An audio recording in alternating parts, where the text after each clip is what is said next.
Hi, boys and girls. It's Miss Johnson. I miss you guys very much. I hope that everything's going well.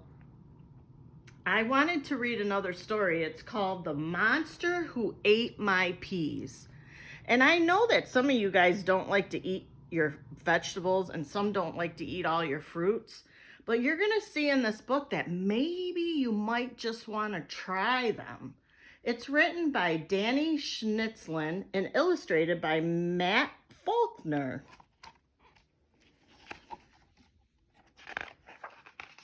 The Monster Who Ate My Peas.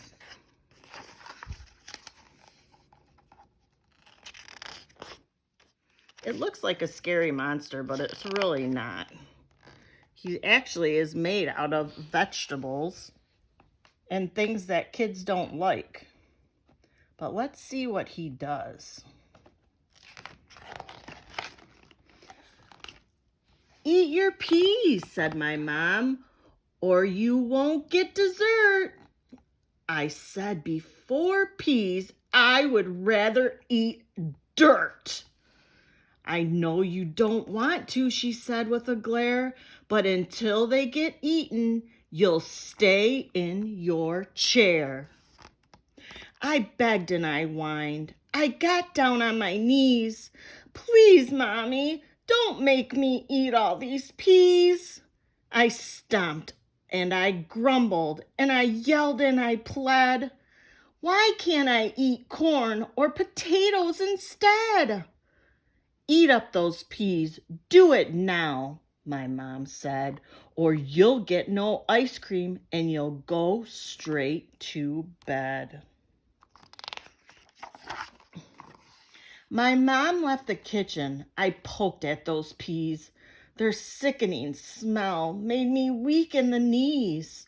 Quickly I offered the peas to my pup, but Ralph barely sniffed them, then turned his nose up. I closed my eyes tightly and whispered a wish.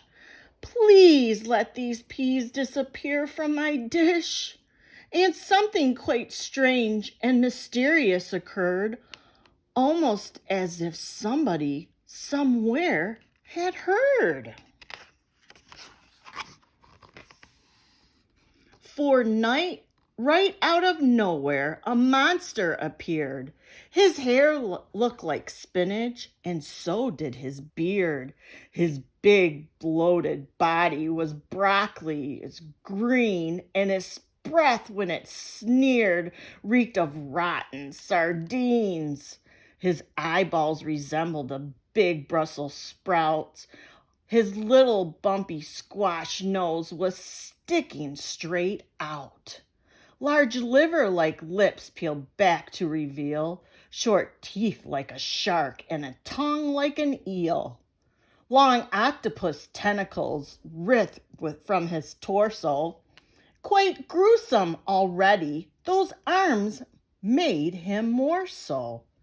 His ears were like mushrooms, his chin like a beet, and he balanced himself on two big, stinky feet.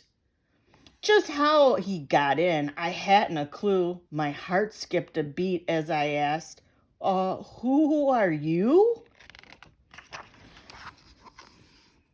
He growled, I'm the monster who helps kids like you. I eat up their eggplant. I eat turnips too. I gobble down food that makes small stomachs quiver, like lima beans, collard greens, spinach, and liver. I came in reply to your pitiful plea, and I'm ready and willing to eat every pea. I'll eat up the big ones, I'll eat up the small, but then you must give me your new soccer ball. I thought of my soccer ball under my bed. I once bounced it 23 times on my head. But then when I looked at the peas on my plate, my brain filled with dread and disgust and with hate. What is your answer? The monster demanded. I don't have much time, so I'll be very candid. Millions of kids want their yucky food eaten, from Bali to Raleigh, from Chile to Sweden. Okay, I said finally, I'll give you my ball. Eat my peas, eat them up, one and all. He laughed a cold laugh and he picked up each pea. He swallowed them down individually. All 64 peas, slimy, gruesome, and green. He ate every one and he licked the plate clean. And after he'd licked and he lopped and he slurped, he set down my plate and he boorishly burped. Then, just as my mother came back in the room, he vanished no trace with a noise that went boom. Mother looked at my plate and she said with a glance, "You did it! You ate each and every pea." She gave me a hug and my ice cream so yummy with chocolate on top, so good in my tummy. Then I went upstairs and peeked under my bed. I started to sweat, my heart filled with dread. For there in the spot where my ball used to be, there was only one very small, squishy, green pea. And now, when I wanted to play soccer with Dad, I think of that ball and I get very sad. If I've said it one time, then I've said it 10. I won't make a trade with a monster again. Not long after that, we had peas with our meal. The monster appeared with the same kind of deal. He ate up, "I'll eat up your peas just as quick as you like, but then in return, you must give me your bike." I thought my bicycle, shiny and new, I'd spend my whole savings to buy it. That's true. But when I looked down at those gloppy green peas, I felt like you feel when you get a disease. "Okay," I said sadly, "I'll give you my bike. Just eat up these peas. Get them out of my sight." The monster then opened his mouth very wide. He took all my peas, he dumped them inside. He chewed and he chomped and he swallowed them down. Then, boom, he was gone, off for some other town. My mom served me cake, but I just couldn't eat it.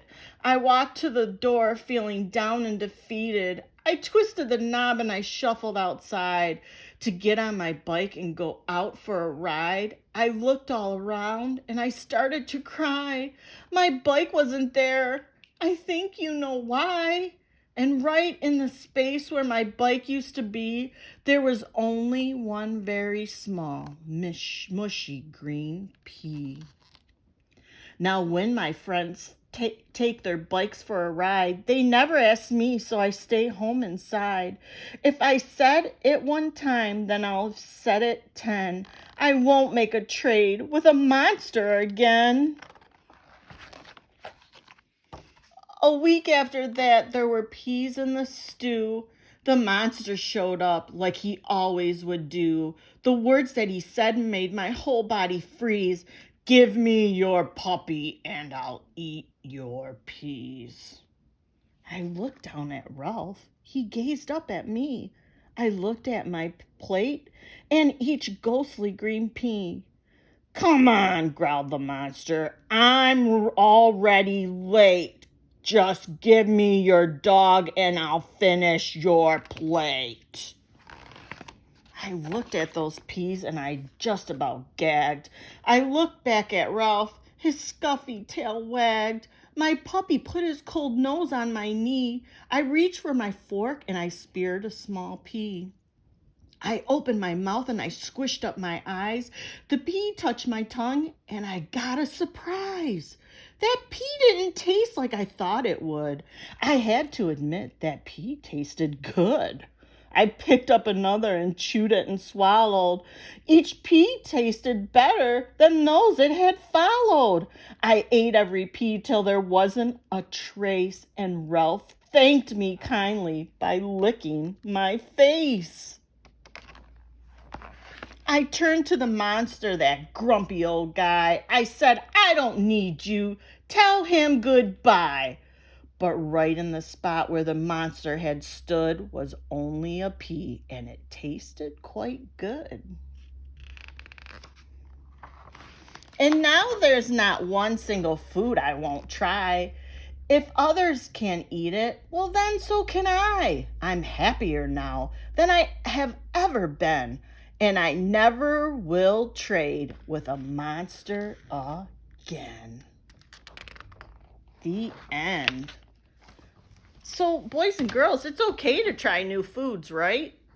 Because look at, he had to give up his bike and he gave up his soccer ball, but he said he was not going to give up his puppy. And I don't blame him. I wouldn't have gave up my puppy either. So it's okay to try new food, huh? I think so. Because you never know. You just might like it. Even just one little bite is all right. Bye, guys. I love you. Take care. Bye-bye.